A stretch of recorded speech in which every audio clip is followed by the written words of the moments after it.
উঠছি এখন কি দেখা যায়। বাতাস হয়েছে প্রচুর।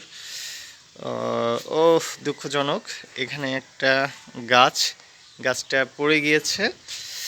এটাকে যাই হোক উঠাতে হবে, ঝড়ে বাতাসে পড়ে গিয়েছে। আর এখানে তো এই যে এটা হচ্ছে অপরাজিতা গাছ, এটাকে কোনো গুরুত্ব দিই না, কিন্তু খুব সুন্দর, অনেক ফুল হয়েছে, প্রচুর অপরাজিত ফুল, খুব ভালো লাগছে দেখতে। আর তো বাতাস হচ্ছে প্রচণ্ড, টুকটাক। এখানে ড্রাগন গাছ দেখাই, ড্রাগন হয়েছে গাছে, সুন্দর ড্রাগন। আমার খুব পছন্দের ড্রাগন, এবং আমও হয়েছে সুন্দর।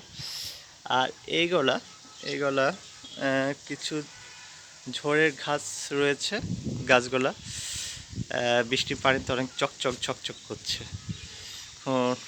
নাইস একটা ন্যাচারাল ওয়েদার আজকে। যাই হোক, পরে আবার আপনাদের সাথে শেয়ার করব। সকলে ভালো থাকেন, ধন্যবাদ।